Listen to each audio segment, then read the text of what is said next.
और उपासक जी, हम ना चुड़ैल का भी बहुत ज़्यादा सुनते हैं, तो आप एक बार हमें चुड़ैल की एक छोटी सी छवि दे सकते हैं कि वो कैसी दिखती है, कैसे आपके पास आएगी आपको बुलाने के लिए? चुड़ैल के जो पैर होते हैं ना, टेढ़े होते हैं। हम्म। इंसान के पैर अपने जैसे सीधे हैं ना, उनके ऐसे टेढ़े होते हैं पीछे की तरफ, ऐसे हम्म। ऐसे होते हैं पीछे की तरफ। और उनके छन छन की आवाज आती है, जोर जोर से चिल्लाती है वो। रात को आती है, जैसे कि छन छन छन छन बहुत जोर से चिल्लाती है। हम्म। लोग देख लेते हैं ना, डर जाते हैं। सच में बता रहा हूँ आपको, मैंने काफी बार देखा है। अच्छा। चुड़ैल एक नहीं, मेरे कम से कम 50 चुड़ैल से पंगा पड़ चुका है, कम से कम। 50 चुड़ैल से? कम से कम जब मैं अपना काम कर रहा था, मेरे को डराने लगी, मैं ऐसे कर दूंगी, तेरे को मार दूंगी। तो मैं तो काली का उपासक हूँ, मेरे तो माँ काली रक्षा करती है। तीनों वेद मेरे जानकार है।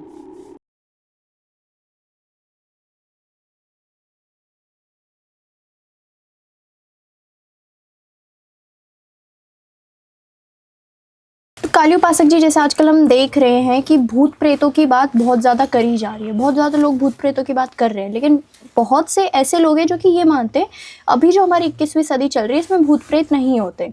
तो आप एक बार हमें बता सकते हैं कि भूत प्रेत असल में होते हैं या नहीं होते? भूत होते हैं ना, जैसे भूत होता है, प्रेत होता है, भरमा राक्षस हो गया। हम्म। एक जैसे कि किसी इंसान की अचानक मृत्यु हो जाती है ना, जैसे एक्सीडेंट के अंदर हो जाता है, या उसको साइलेंट अटैक वगैरह आ जाता है, तो उस वजह से वो एक भूत बन जाता है। अच्छा। और भरमा राक्षस ऐसा था कि वो एक भगवान का भक्त था। उन्होंने हर चीज़ की विधि की थी, शिक्षा प्राप्त की थी, हम्म। मतलब कई प्रकार की साधना भी की थी उन्होंने। बल्कि उनको घमंड हो गया था, हम्म। वो किसी को ज्ञान नहीं दिया, किसी भी को। वो सोचा कि मैं अपने पास ही रख लूँ। वो कहते हैं ना कि गुरु बिना घोर अंधेरा रहता है। बिल्कुल। ज्ञान बांटने से जैसे बहुत से लोग बोलते हैं कि जो विद्या होती है तो नष्ट नहीं होती कभी। विद्या हम किसी को बताएंगे, किसी को ज्ञान देंगे तो और बढ़ेगी, घटती नहीं है। और जो इंसान सोचता है कि ये मेरे मन के अंदर है विधि है, इस विद्या को मैं अपने पास ही रखूं, किसी और को ना दूं, तो ये चीज को ना गलत बात होती है। और भरमा राक्षस इतना बड़ा था कि बहुत बड़ा राक्षस था। उसके जैसे कि वाइट वाइट तो बाल थे, उनके नाखून इतने बड़े बड़े थे, उनके सींग वगैरह थे, इतने बड़े बड़े सींग थे। कम से कम उनसे कि 15 से 17 फुट हाइट थी। अच्छा। हाँ, कि पहले के समय के अंदर जो राक्षस लोग होते थे बहुत बड़े बड़े होते थे। किसी की हाइट 25 फुट, किसी की 30 फुट, किसी की 20 फुट ऐसे होती थी। तो मतलब अभी भी हमारे इस सदी में भी भूत प्रेतों का राज चलता ही चलता है ना? जी जी। तो जैसे कि हम देख रहे हैं कि हमारे सामने ये सब सामग्रियाँ रखी गई हैं, लेकिन जैसे ये गुड़िया रखी हुई है मेरे सामने अभी उपासक जी, तो मैं आपसे ये पूछना चाहूँगी कि जो ये गुड़िया वाला कॉन्सेप्ट है कि गुड़िया बनाए उसमें पिन चुभोए, तो क्या ये चीज़ सच में काम करती है? देखो, इसके अंदर मैंने काफ़ी चीज़ें रख रखा है जी। देखो, इस डोल के अंदर इसको रखेंगे, ठीक है। इसकी जो विधि होती है, जो तरीका होता है, कि हम पूरा गुप्त तरीके से नहीं बताते हैं, क्योंकि बहुत से लोग इसका नहीं गलत फ़ायदा उठा लेते हैं, गलत क्रिया कर लेते हैं। तो इस करके हमने आधी अधूरी चीज़ें रखी है। एक खून है, देखो मैंने आपको दिखाया है, जो कहा था ना, ये देखो खून है। और इसके अंदर मैंने डोल डाल दी है। और कुछ कई चीज़ें प्रकार के सामान है, कई चीज़ें हैं, नाखून वगैरह मैंने आपको बताया, बाल वगैरह हो गया, इसमें कई प्रकार की चीज़ें हैं। और उन्हीं के माध्यम से, जैसे कि शराब की बोतल लोग दिखाते हैं, हम दिखावा नहीं करते हैं कि छोटे बच्चों के ऊपर गलत संगत का प्रभाव पड़ता है तो वो नशे के अंदर डूब जाता है, तो वो चीज़ हम नहीं दिखाते हैं। बिल्कुल जी। तो मतलब ये एक सामग्री थी कि आप कैसे किसी की गुड़िया बनाते हैं ना? जी जी। अच्छा, तो मतलब जैसे अगर मैंने किसी की गुड़िया बनवा दी और मैंने आपको बोल दिया कि मेरे को ये मेरे पूरे वश में चाहिए और मैं इसका बुरा चाहती हूँ, तो क्या ये सच में काम करेगा? अगर मैं हम खुद करेंगे काम तब तो काम बनता है। अब जैसे गुड़िया तो आप भी बना सकते हो, कोई भी भाई बहन बना सकता है, तो उसके अंदर दिक्कत ना है।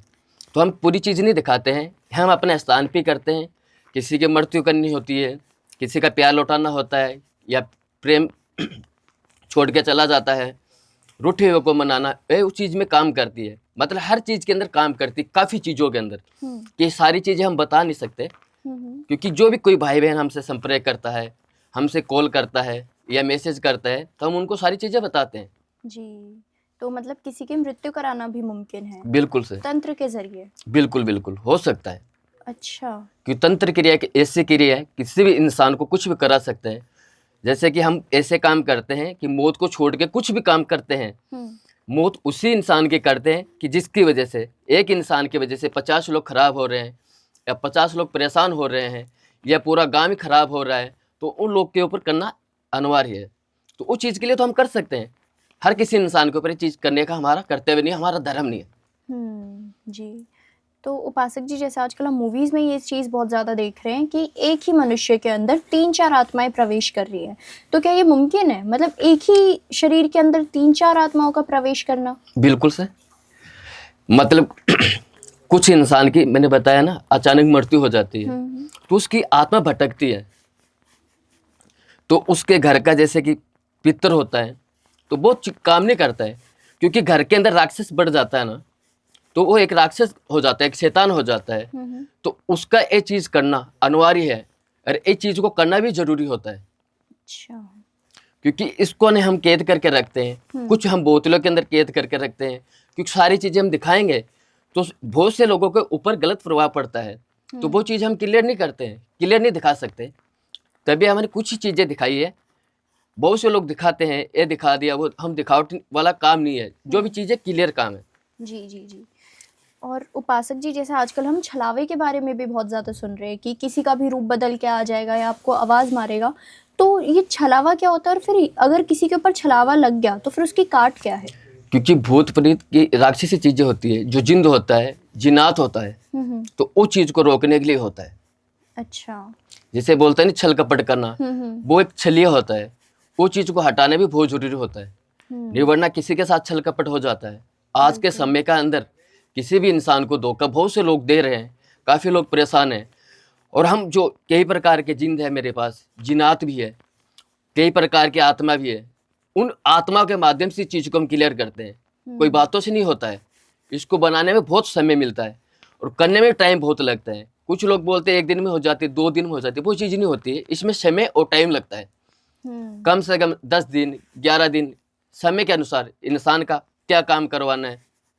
जैसे कि अपने प्यार को पाने के लिए करवा रहा है, या अपने माता पिता को मनाने के लिए, या अपनी लव लाइफ के अंदर दिक्कत आ रही है, तो उसमें कई प्रकार के जीवन के अंदर संकट सबको आते हैं। संकट इंसान को आता है, तो इंसान तो बोल के भी कह सकता है, जानवर कभी किसी को बोल के नहीं कह सकता है। इंसान तो एक अपने घर के अंदर भी सो जाता है, अपनी झुग्गी झोपड़ी में भी सो जाता है। जानवर कहाँ, घर के बाहर ही रहता है। उसके ऊपर कई प्रकार के, जैसे कि कहते हैं ना, जंगलों के अंदर काफ़ी प्रकार के ऐसे जानवर निकल के आते हैं, उनके ऊपर उनको डराते हैं। जैसे लोग बोलते हैं कुत्ता भौंकता है, अरे डॉगी रात को सोने नहीं देता है, तो उसको आत्मा दिखती है। अच्छा। उसको जिन दिखता है। तो हम तो अपना पैरा बना के रखते हैं कि हमारे को किसी प्रकार का नुकसान ना पहुंचे, क्योंकि हम भी एक इंसान है। जानवर तो हमारे को भी अटैक कर सकते हैं, जंगली जानवर तो किसी को भी अटैक कर सकता है। बिल्कुल। उसको थोड़ी पता कि हम क्रिया कर रहे हैं। और राक्षसी चीजें को बचाने के लिए, क्योंकि हम राक्षसों का पैरा पहले ही लगा देते हैं ताकि हमारी जो क्रिया है भंग ना करे, नष्ट ना करे, उसमें विघ्न ना डाले, कोई बाधा ना डाले। बिल्कुल।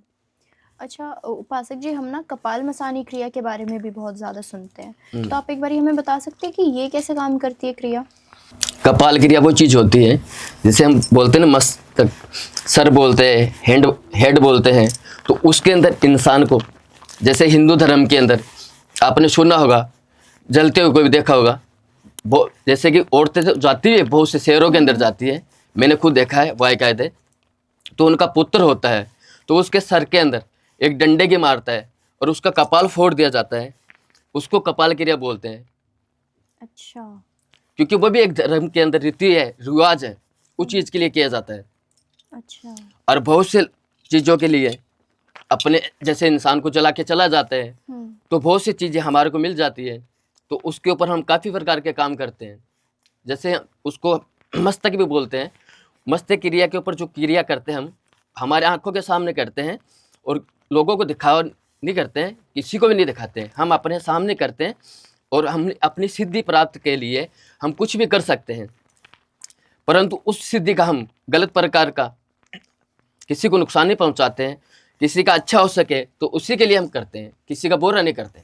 तो मतलब अगर किसी ने आपके पास आके कपालमसानी क्रिया कराई, तो क्या ये जो क्रिया आप अगर करेंगे तो क्या ये सबसे ज़्यादा हानिकारक और पावरफुल क्रिया होगी? पावरफुल तो बहुत होता है, इसमें करने वाला चाहिए और करवाने वाला चाहिए। हम्म उसके अंदर देखो कई प्रकार की चीजें लगती है, काफी प्रकार की, कम से कम मान के चलो 150 प्रकार के सामान आता है, कई प्रकार की जड़ी बूटी आती है, काफी चीजें आती है। कम से कम टोटल चीज मिलाए तो हम आपको गिनती के अंदर तो नहीं बता सकते या नाम नहीं बता सकते, कि अभी मैंने आपको बताया था कि हम जो चीज़ें पूरा दिखा नहीं करते हैं, कि हम अपना वीडियो इसलिए बना रहे हैं कि लोगों के ऊपर अच्छा संदेश आए कि कोई गलत ऐसा काम ना करे, ताकि उनके परिवार को, उनके किसी रिश्तेदार को नुकसान पहुंचे, तो वो चीज़ हम नहीं करते हैं। और जैसे हम उपासक जी मारण किसी को मतलब मरने के लिए या मारने के लिए आजकल लोग बहुत ज़्यादा तत्पर हैं, और हम लोग मरण क्रिया के बारे में बहुत ज़्यादा सुनते हैं। तो एक बार आप बताएंगे कि क्या मरण क्रिया सबसे ज़्यादा पावरफुल है, और क्या मरण क्रिया के ज़रिए हम किसी की मृत्यु करा सकते हैं? बिल्कुल से हो सकती है, क्यों नहीं हो सकती। मरण क्रिया के लिए जैसे बोलते हैं ना, मुठ करनी, मुठ करने का नाम लेना तो आसान होता है। छोटे बच्चे इसका गलत इस्तेमाल करते हैं कि बाबा जी क्या बोल रहे हैं, मुठ करनी। हम वो चीज़ नहीं करते हैं। मुठ करने का मतलब होता है कि मुठ चौकी बोली जाती है उसको, जिस इंसान के ऊपर छोड़ दी जाती है ना, वो उसी इंसान के ऊपर अटैक करती है, किसी और इंसान के ऊपर अटैक नहीं करती है। और उस चौकी का समय और टाइम रहता है कि रात को 12 बजे छोड़नी है, या रात को 3 बजे छोड़नी है, या 5 बजे। तो चौकी के माध्यम से होता है, उसमें समय रहता है, फिक्स निकाल कर लिया जाता है, जिसमें साइलेंट अटैक आना या एक्सीडेंट आना, या तो एक बहाना बनता है, जैसे खून की उल्टी होना, तो एक बहाना बनता है ताकि किसी इंसान को शक ना हो, किसी कोई दुविधा के अंदर ना आए, जो हमारे से करवाता है वो परेशान ना हो, उसलिए हम एक चीज़ करते हैं। अच्छा, मतलब सच में किसी को हम मरण क्रिया के जरिए मार सकते हैं? बिल्कुल से अच्छाई के लिए मार सकते हैं, नुकसान पहुंचाने के लिए नहीं मार सकते। ऐसे तो हर कोई अपने को फोन कर दिया कि आपको लाख रुपए दे देंगे, 50,000 दे देंगे, 50 लाख दे देंगे, उसको मारना, तो ये काम नहीं करते हैं। किसी का अच्छा हो रहा है तो हम ऐसा काम कर सकते हैं, वरना ऐसे नहीं करते। और उपासक जी हम ना चुड़ैल का भी बहुत ज़्यादा सुनते हैं, तो आप एक बार हमें चुड़ैल की एक छोटी सी छवि दे सकते हैं कि वो कैसी दिखती है, कैसे आपके पास आएगी आपको बुलाने के लिए? चुड़ैल के जो पैर होते हैं टेढ़े होते हैं। इंसान के पैर अपने जैसे सीधे हैं ना, उनके ऐसे टेढ़े होते हैं पीछे की तरफ, ऐसे ऐसे होते हैं पीछे की तरफ। और उनके छन छन की आवाज आती है, जोर जोर से चिल्लाती है, वो रात को आती है, जैसे कि छन छन छन छन बहुत जोर से चिल्लाती है। लोग देख लेते हैं ना, डर जाते हैं। सच में बता रहा हूँ आपको, मैंने काफी बार देखा है। अच्छा, चुड़ैल एक नहीं, मेरे कम से कम 50 चुड़ैल से पंगा पड़ चुका है, कम से कम 50 चुड़ैल से? कम से कम। जब मैं अपना काम कर रहा था, मेरे को डराने लगी, मैं ऐसे कर दूंगी, तेरे को मार दूंगी। तो मैं तो काली का उपासक हूँ, मेरे तो माँ काली रक्षा करती है। तीनों वेद मेरे जानकार है, ब्रह्मा विष्णु महेश, हर वेदों का जानकार भी हूँ। तो ये चीज तो मैं खुद करता हूँ, पर मेरी रक्षा भी वो करते हैं, क्योंकि भगवान जो शंकर है, जितने भी तंत्र क्रिया करते हैं जो भगवान शंकर से प्राप्त होती है, माँ कामाख्या से होती है, कई देवी देवता से होती है। और ये चीज को करने के लिए उस राक्षसी को ना, मैंने तो काफी बार देखा, तो उनको नहीं पकड़ पकड़ के ना फेंका है बहुत, उसी को क्या को जलाया है, ताकि और किसी इंसान को दिखाई ना दे, किसी को मार ना दे, ये चीज वो होती है। तो उपासक जी हम ना कर्ण पिशाचनी के बारे में भी, जैसे अभी मेरा एक पहला प्रश्न आपसे था चुड़ैल और कर्ण पिशाचनी को लेकर, जी। तो कर्ण पिशाचनी के बारे में भी आजकल हम बहुत ज़्यादा सुन रहे हैं, तो आप एक बार हमें बताएंगे कि कर्ण पिशाचनी क्या होती है? वो एक ऐसी चीज होती है, जैसे कि कुछ बुरा होना होता है, किसी का अच्छा होना रहता है, जैसे किसी को सोना मिल रहा है, या गाड़ी लाने वाला है, या उसका ब्याह हो रहा है, वो हमारे को उसकी क्रिया 41 दिन की होती है।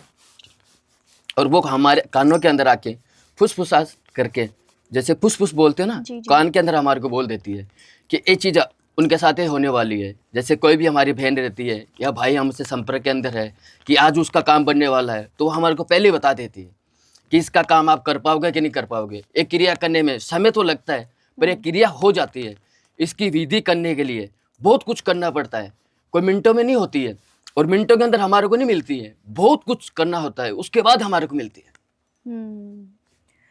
तो जैसे कि अभी आपने स्टार्टिंग में हमें ब्रह्म राक्षस के बारे में भी बताया था कि क्या है ब्रह्म राक्षस, लेकिन जैसे हम मूवीज़ में बहुत ज़्यादा देखते हैं कि कोई एक ब्रह्म राक्षस है, अगर आप उसके सामने हनुमान चालीसा या कुछ भी आप पाठ कर लीजिए, वो तब भी आपसे दूर नहीं जाएगा। तो क्या ये सच है?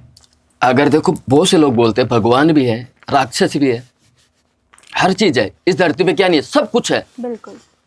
जीव भी है, जंतु भी है। जैसे कहते हैं ना, एक पक्षी होता है वो आकाश के बिना अधूरा रहता है। इंसान है, पानी के बगैर, आग के बगैर, वायु के बगैर, हर चीज के लिए 5 चीजें तो ऐसी होती है कि इंसान उसके बगैर जिंदा नहीं रह सकता। और इन चीजें को करने के लिए कई प्रकार के तंत्र करना होता है, कई तंत्र विद्या होती है। तंत्र विद्या एक प्रकार की नहीं होती है, कोई कहाँ से सिद्धि प्राप्त करता है, कोई कहाँ से करता है, हर कोई एक जगह से नहीं होती है। इसमें करने में समय लगता है, पर एक चीज हो जाती है। और भ्रम राक्षस ऐसी चीज है कि उसको भेज देते हैं, उसका समय होता है, टाइम रहता है। बहुत से लोग बोलते हैं हनुमान चालीसा पढ़ लो, गीता पढ़ लो, ये पढ़ लो। एक समय और टाइम पे पढ़ेंगे तो अच्छे के लिए है। अच्छा। भाई राक्षसों का भी समय होता है, भगवान का भी टाइम होता है। जी जी जी। तो जैसे आपने बोला तंत्र क्रिया में अलग अलग प्रकार आते हैं, अनेक प्रकार आते जी जी। हैं, तो आप एक बार हमें बता सकते हैं वो सारे प्रकार? इसमें कई प्रकार होते हैं कि हम गुप्त रखते हैं इस चीज को। ये रात को 12 बजे भी करना पड़ता है, 11 बजे भी कर सकते हैं, 11:30 बजे भी करते हैं। हम एकांत में करते हैं, किसी के सामने नहीं करते हैं। हम जंगलों के अंदर जाना होता है। अच्छा। झाड़ियों में भी करना पड़ सकता है, कांटों के अंदर भी करना पड़ सकता है। बहुत से कुछ ऐसे रहस्य है, वो हम सारे नहीं बता सकते। बिल्कुल। तो उपासक जी, जैसे हम बलि प्रथा की बात करें जो कि बहुत पहले से चलती आ रही है, तो क्या अभी भी जो तांत्रिक क्रियाएं होती हैं, जो अघोरी क्रिया करते हैं, क्या उसमें अभी भी बलियां लगती हैं? बिल्कुल से, बहुत से कामों में बलियां लगती हैं, बहुत से कामों में।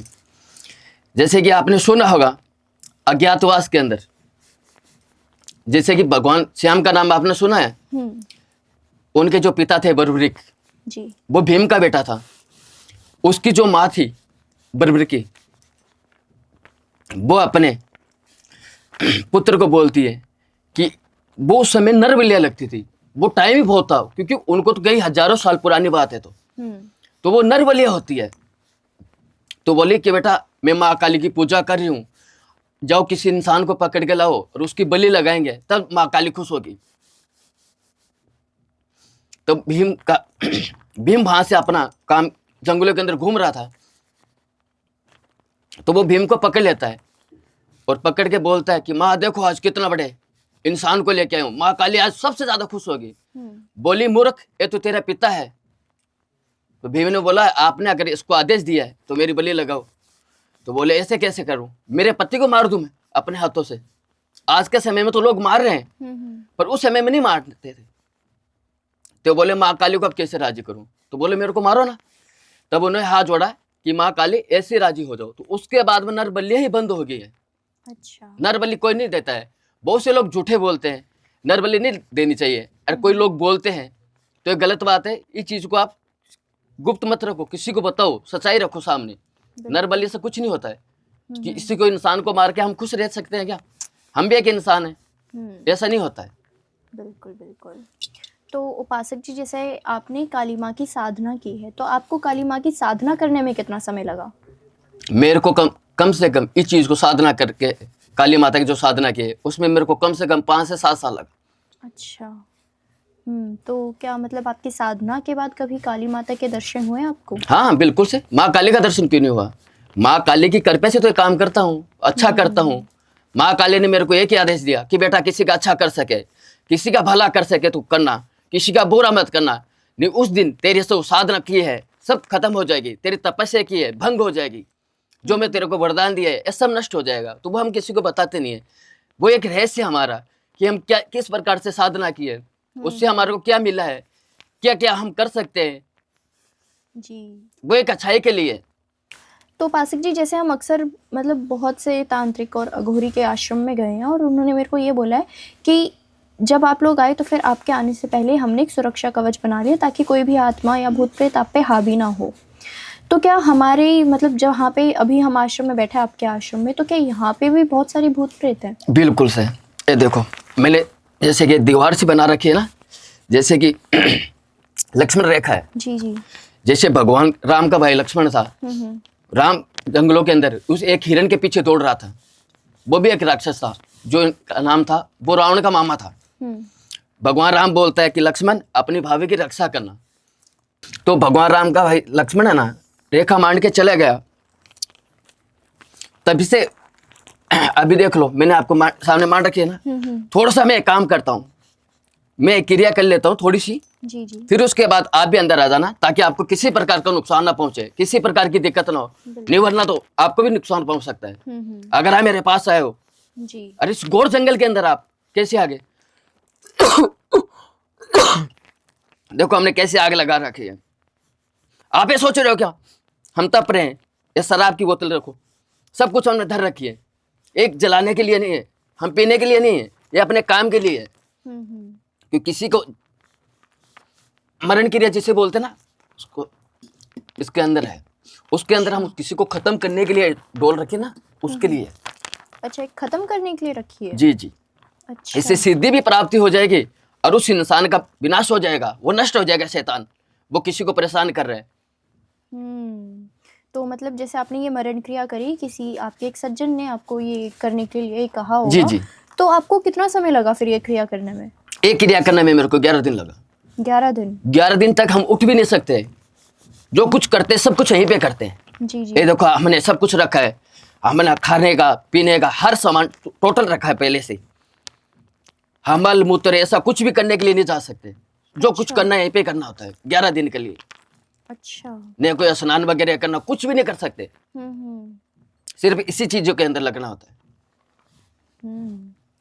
और जैसे हम शव साधना के बारे में भी बहुत ज़्यादा सुनते हैं, तो क्या मतलब अगर आप किसी भी मुर्दे के ऊपर बैठेंगे तो आप सच में शव साधना कर सकते हैं? बिल्कुल से। अच्छा। हम तो काफी ऊपर बैठ चुके हैं, जलती हुई जो होता है ना, मुर्दा जल रहा है, उसके ऊपर बैठ के करते हैं साधना। जलते हुए मुर्दा के ऊपर? बिल्कुल से। हमारे को किसी प्रकार का कोई ठेस नहीं पहुंचता है, कोई आग लगना या किसी हमारे को नुकसान पहुंचना, कोई फाला होना, ऐसा कुछ नहीं होता है। किसी प्रकार का कोई नुकसान नहीं है, वो एक साधना के माध्यम से होता है। अच्छा। और जैसे हम जल साधना के बारे में भी बहुत ज़्यादा सुन रहे हैं, तो आप एक बार हमें बता सकते हैं कि जल साधना कोई कैसे करे? बहुत से जैसे कि हमारे साधु है, संत है, महात्मा है, वो एक जल समाधि लेते हैं जी। और वो जल के लिए इसलिए करते हैं कि वो जल के अंदर से ही नहीं कुछ साधना करते हैं, जल के अंदर अंदर जाके किसी को दिखाई ना दे, अंदर अंदर करते हैं। तब उसको ना जल समाधि भी देनी पड़ती है हमारे को, उसको जलाया नहीं जाता है, गाढ़ा नहीं जाता। क्योंकि मुस्लिम धर्म के अंदर बोलते दफनाना, हम दफनाते नहीं है, गाड़ते हैं।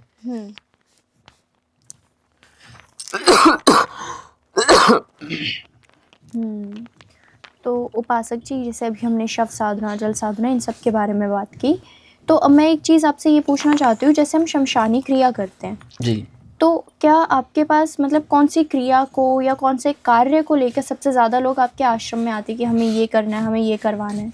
बहुत से लोग बोलते हैं वशीकरण करवाना है, जो अपने लव लाइफ के लिए, प्यार पाने के लिए, कोई स्वतंत्र दुश्मन को छुटकारा दिलाने के लिए, एक दूसरों को अलग करने के लिए, एक दूसरों को मिलाने के लिए, उस चीज़ के लिए किया जाती है। तो उपासक जी, हम ना शमशानी क्रिया के बारे में बहुत ज़्यादा सुनते हैं, हम अक्सर बात भी करते हैं, लेकिन मैं चाहूँगी कि आप एक बार विस्तार से हमें बताइए कि शमशानी क्रिया होती क्या है, असल में काम कैसे करती है? उसको हम उसानी क्रिया भी बोल सकते हैं। ठीक है, उसके अंदर अच्छे काम के लिए होता है, जैसे कोई डिवोर्स के लिए, कोई लव लाइफ के लिए, भगवान को हम प्रसन्न करते हैं, उस चीज़ के लिए भी किया जाता है।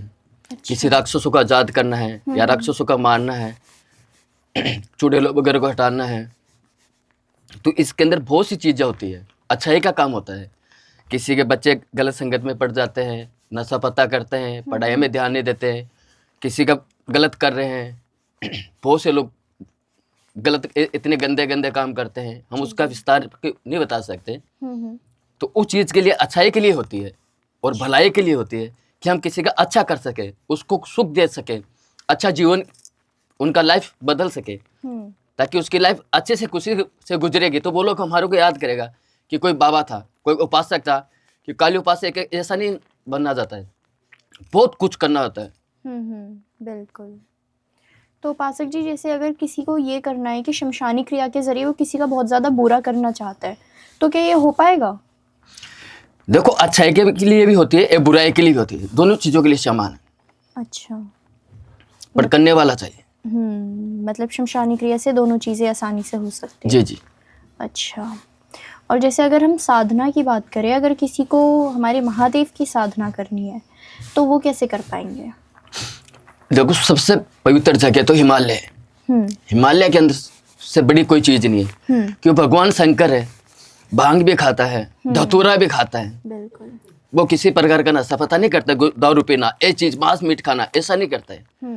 वो अपने अपने मन के अंदर लीन रहते हैं, खुद के अंदर ध्यान रखते हैं, किसी और के अंदर नहीं।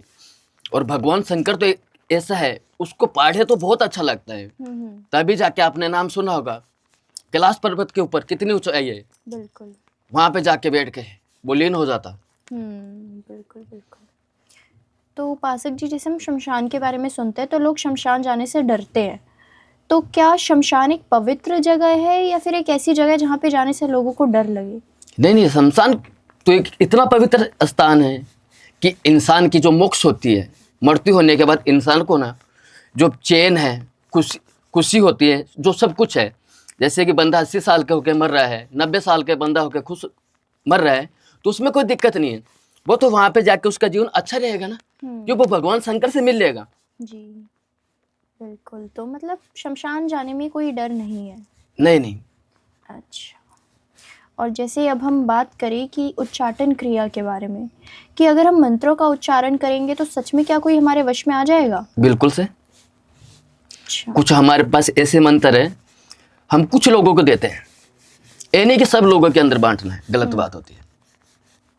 मंत्र ऐसा होता है, उसके अंदर उच्चाटन क्रिया के अंदर काम आते हैं, वो भी उन साधना के माध्यम से नहीं, उनको पवित्र किया जाता है, फिर उनके ऊपर बहुत कुछ करना होता है, फिर उस क्रिया के माध्यम से होता है। अच्छा जी। और अगर हम सुनते हैं काली क्रिया के बारे में, है ना, तो काली क्रिया का ऐसा बोला जाता है, क्योंकि आप काली माँ के उपासक भी है तो आप अच्छे से बता पाएंगे, काली क्रिया का ऐसा बोला जाता है कि काली माँ उसमें आपकी जो भी क्रिया रहती है वो करने में आपकी मदद करती है। जी। तो क्या ये सच है? बिल्कुल से सच है। काली क्रिया, जैसे काले इल्म होते हैं, काली किताब होती है, काली काफी प्रकार की चीजें होती हैं। जी। तो उन चीजों के माध्यम से, और साथ में हमारा काल भैरव भी साथ देते हैं। अच्छा। तब जाके पूरी क्रिया होती है।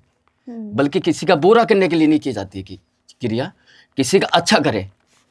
जी। हर चीज के अंदर काम आती है, अच्छाई के अंदर ज्यादा काम आती है, बुराई के अंदर काम नहीं आती। अच्छा।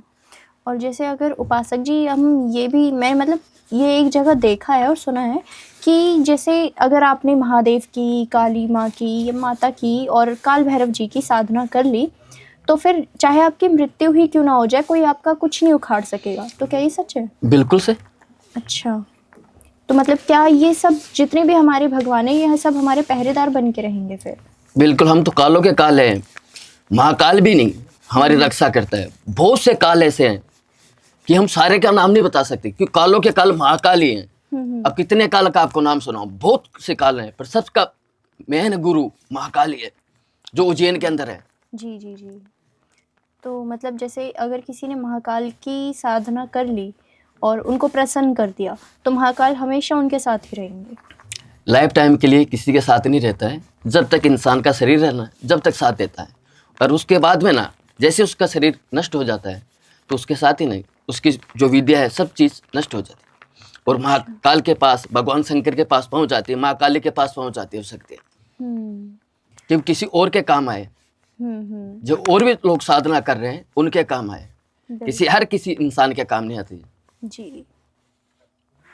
तो जैसे अब उपासक जी, मैं आपसे ये पूछना चाहूँगी कि लोग इतने ज़्यादा भ्रम में रहते हैं, मतलब हर एक भगवान को पूछते हैं वो, और क्या करते हैं कि पहले अपने कुल देवी देवताओं को भुला देते हैं और ही भगवानों को पूजने लगते हैं। तो क्या ये एक सही तरीका है? गलत बात है कि ऐसा नहीं करना चाहिए। ऐसा करता नहीं, तभी तो इंसान को दिक्कत होती है, परेशानी होती है, क्योंकि अपने खुद के देवी देवताओं को, खुद के पितरों को तो भूल जा रहा है, जिस भगवान को मान रहा है। अब आज लोग को चलन है कि आज उस भगवान को मानेंगे तो अपने को ये पैसा दे देगा, इस भगवान के पास जाएंगे तो अपने को ये लड़की मिल जाएगी, इस भगवान को मानेंगे तो अपना व्यापार अच्छा चलेगा। तो ऐसा नहीं है, अपने को छोड़ रहे हो और किसी और को पकड़ रहे हो, तो गलत बात है।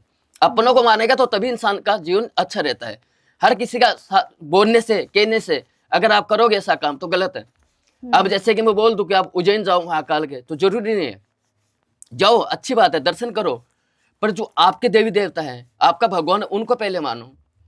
चलो भगवान महाकाल भी है, उनके भी जाओ, हर भगवान के मंदिर में जाना चाहिए।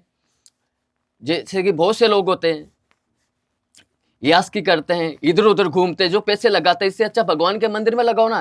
किसी गरीब इंसान का अच्छा करो, किसी का भला करोगे तो आपका भला होगा। जी बिल्कुल। तो आपके मुताबिक सबसे ज्यादा कठिन साधना किसकी होती है, मतलब कौन से भगवान की सबसे ज्यादा कठिन साधना होती है? सबसे ज्यादा देखो, मैं तो माँ काली का भक्त हूँ, तो माँ काली का नाम लूंगा ना। अच्छा। जैसे कि वो ऐसे भी हम बोल सकते हैं कि आंखों के अंदर जब जाल आ जाते हैं और जिस इंसान के मन के अंदर दाल में काला रहता है, तो वो इंसान अपने साथ कभी भी छल कर सकता है, कभी भी कपट कर सकता है, पीछे से अपने को वार कर सकता है या किसी से करवा सकता है। जी तो ये चीज हम नहीं करते। बिल्कुल। और अंतिम में उपासक जी, मैं एक चीज़ चाहूँगी कि आप हमारे ऑडियंस को मैसेज दें कि वो कैसे अपने सनातन धर्म से जुड़े रहे, सनातन धर्म को छोड़ के ना जाए। मैं तो एक ही राय देता हूँ अपने सारे भाई बहनों को, जितने भी हिंदू धर्म के लोग हैं, एक अच्छाई के लिए रास्ता मार्ग पकड़ो, किसी और धर्म को मत अपनाओ। जो धर्म है अपना, उसी के ऊपर रास्ते पे चलो तो अच्छा रहेगा, नहीं वरना अपना सनातन धर्म को छोड़ देंगे। भगवान राम भी था, उनका मंदिर 500 साल बाद बना, वो भी एक झोपड़ी के अंदर था जी। परंतु जब समय आता है, टाइम आता है ना, तो इंसान का अच्छा होता है। और आज देख लो कितना मंदिर बना है, कितना बड़ा मंदिर बना है। तो दर्शकों, जो ये हमारी आज की वीडियो थी, हमने काली उपासक जी के आश्रम में आके करी। और ये जो हमारी वीडियो है, ये सिर्फ़ और सिर्फ आपको हमारे सनातन धर्म से जोड़ने के लिए बनाई गई है, सिर्फ ये बताने के लिए बनाई गई है कि जो चीज़ें आप नहीं देख पाते या जो आपको महसूस होती हैं, वो चीज़ें असल में आपकी रियल ज़िंदगी में भी काम करती हैं, उनको अनदेखा ना करें। और अगर आपको कहीं पे कुछ भी गड़बड़ी लगती है तो एक अच्छे से उपासक, तांत्रिक या साधक के पास जाए और उनसे राय ज़रूर ले और अपने सनातन धर्म से जुड़े रहें, उसको छोड़ के ना जाएं। धन्यवाद।